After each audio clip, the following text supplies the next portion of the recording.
Hey there, hi there, ho there, we're as happy as can be. Welcome to Dave TV for the 10th of January 2016. That's right, it's mid-January and look, I'm hiking in my shorts. So anyway, I just thought I'd pound out a Dave TV for today.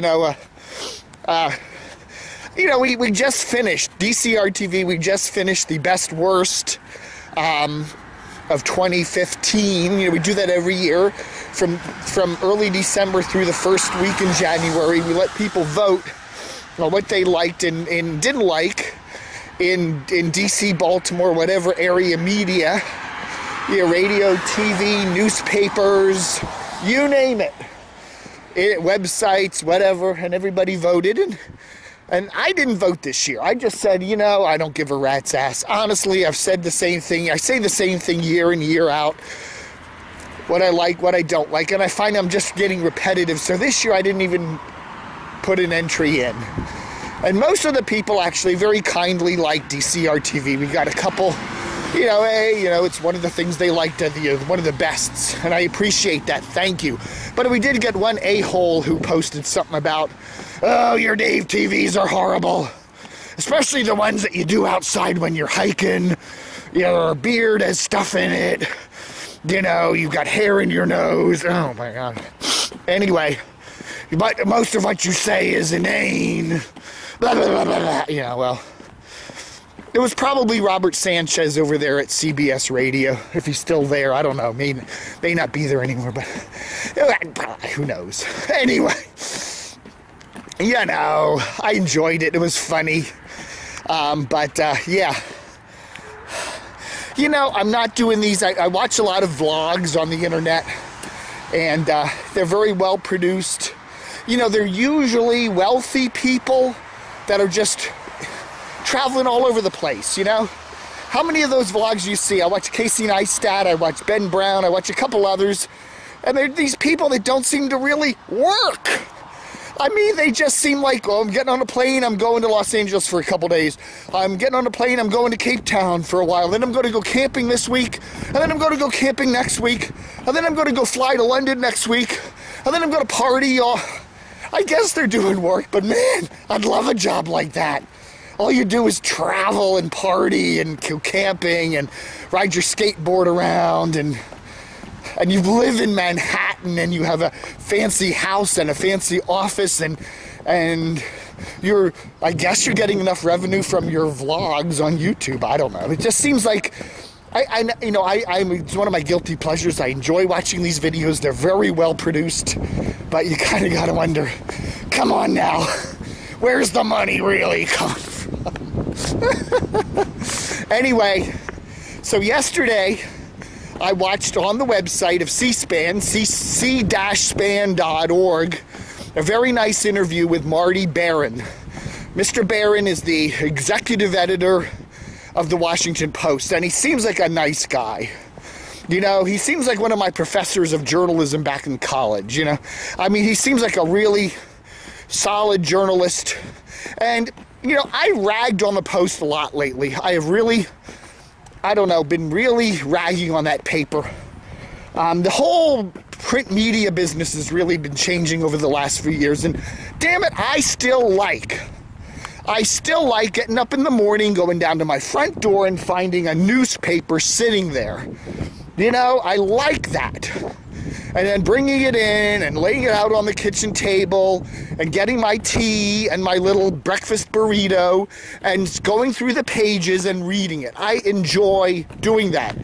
I don't want to give that up. I like having a newspaper. I like going over to Starbucks in the mornings and going through the bin. They have a bin there where people take their old papers and throw them in there. And I'll find copies of the New York Times and the Wall Street Journal and sometimes the Washington Times and some other papers. And I love looking at them and seeing what they're covering and how they're covering things and the page layouts and how many ads are in them and USA Today and, I enjoy that. I'm just an old school newspaper kind of guy. Now I get, to be honest with you, almost all of my other news that I'm not getting out of the newspapers on the web. I mean, I'm at the Washington Post website all day long checking the latest headlines. I go to CNBC, I go to the New York Times, I go to, various other sites that do news, local TV stations. So I'm getting a lot of my news online, and I get a lot of news on the radio. I mean, I'm listening to TOP, MAL, WAMU, NPR. I get a lot of news. That's where I get all my news. Newspapers, radio, and internet. I virtually get nothing from television, okay? I do try to watch some local TV newscasts in the evenings for maybe 10 or 15 minutes before I decide I feel like throwing up and can't stand them anymore, because they are pretty inane, and I just find it so dumbed down, stupid. But I do, I feel like it's my obligation. But anyway, getting back to the Washington Post. So I watched Marty Barron, and he did this interview with Brian Lamb on C-SPAN that's airing tonight, Sunday night. I guess it'll be, you can check it out on C-SPAN's website. And it's a very interesting 48 hours. And it's very nice, he goes back to the Post and how they, get in there with that Watergate-style journalism, and they uncover horrible things that are going on at the NSA and all this other stuff, and they're fighting for our freedom, and they're, whatever. And it's all well and done, well and good, whatever. And then they kind of gloss over the fact. Brian Lamb brings up the fact that, hey, do you know, the print edition of the Post, just a couple years ago, you were selling 500,000 copies a day of your paper. Now you're down to 300,000. That's 200,000 fewer papers a day in just a couple years.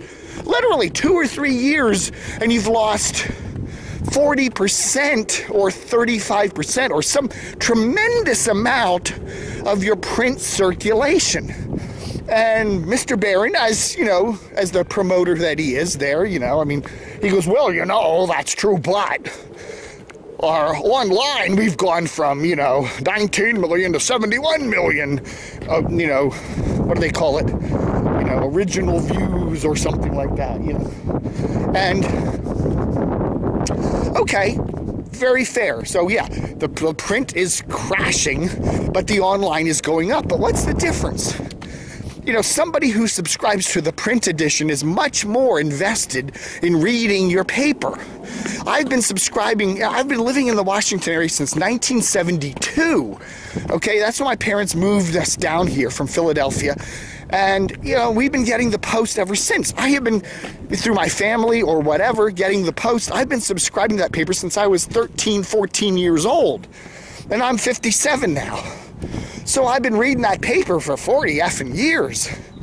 So I kind of have a little bit of authenticity and authority to see where it's going. And I have to say, a print subscriber is a hell of a lot more important than an online one. You're looking at page views and stuff.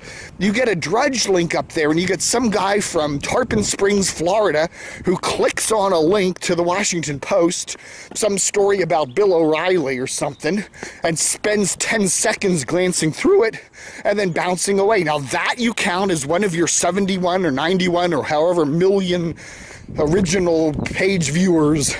Does that matter? That some guy from Tarpon Springs, Florida spent 10 seconds on your site looking at a page versus somebody like me who pays $20-some every 2 months to subscribe to the paper and actually spends multiple minutes reading it. I will literally, if you add it all up, spend at least half an hour of my day with the print Washington Post in one form or another. Okay, now, not a lot of time with the style section, which I think is a waste of time. Maybe a couple seconds with that style section before I toss it in the recycle bin. But, I'm usually, when you add up the whole day, I come back to the paper, I reread articles, I go to lunch, my Chipotle burrito, and I'm sitting there reading the paper. I spend a good half hour with a print Post every day. And I think I'm a little more valuable to the Washington Post, a 57-year-old guy who spends half an hour every day with the Post and spends $20-some every 2 months to subscribe to it.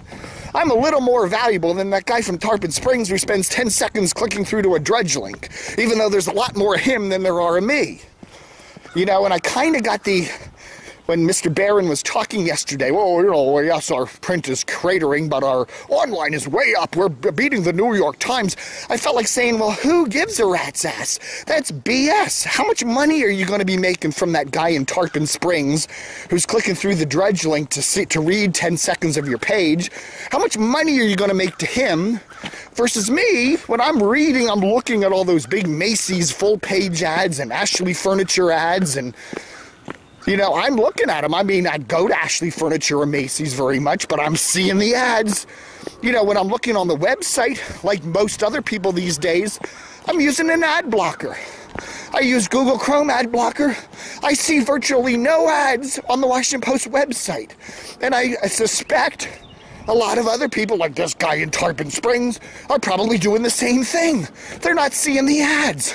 Or if they are, they're ads that don't mean anything to them. They're just, you know, who cares? So you got to say, as they say in the radio business, excuse me for puffing and puffing, but I just came up a big hill there.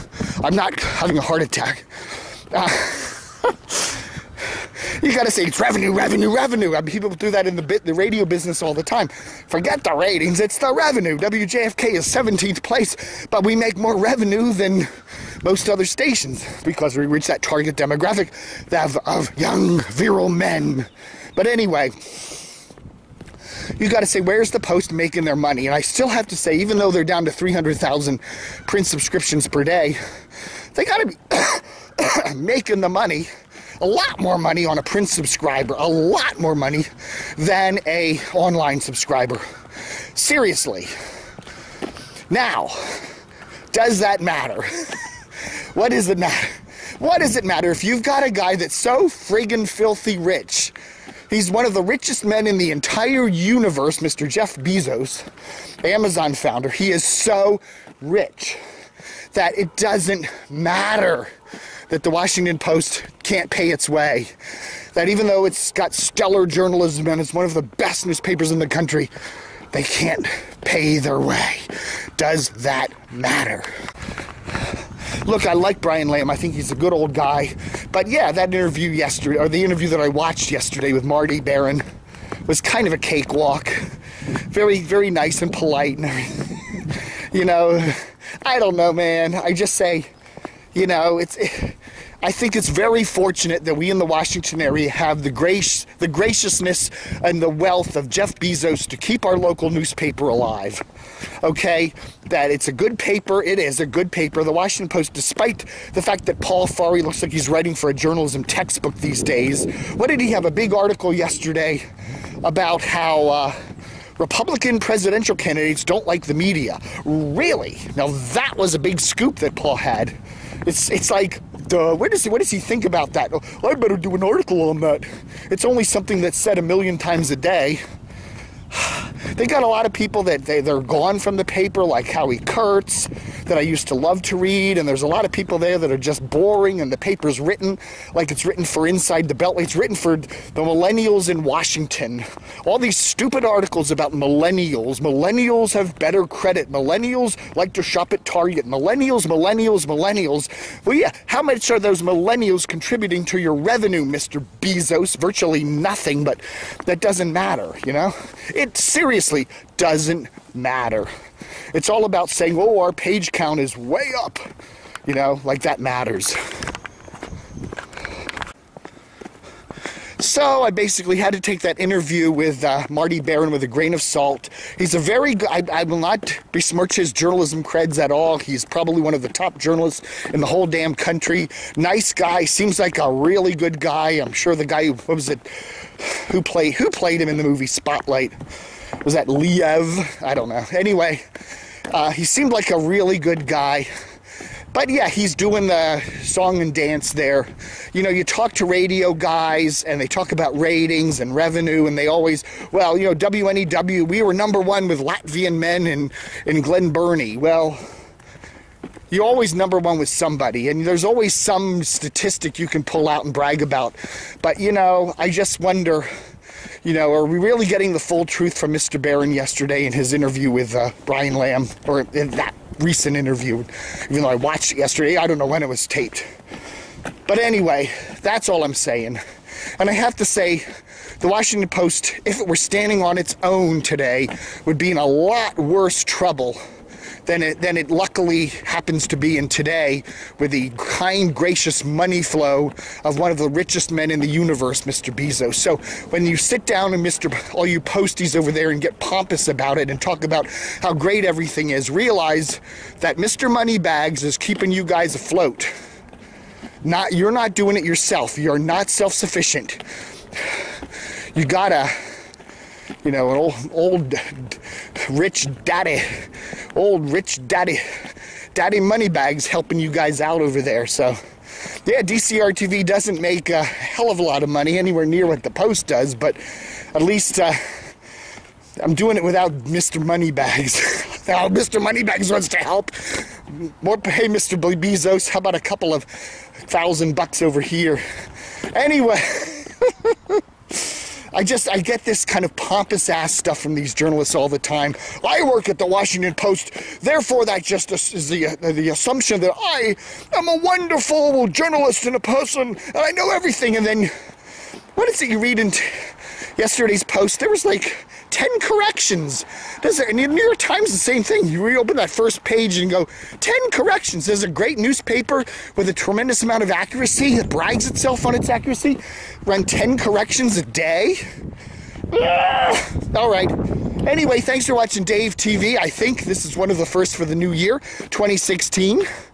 Hope you're all having a hell of a time as they're walking around on a beautiful, well, not beautiful, but very warm January 10th, 2016. In the shorts. Went a little long this time, but what the hell? If you don't like my nose hairs and my beard, and I felt like I had to say this, and I said it. So there. Thanks for watching. Adios, amigos.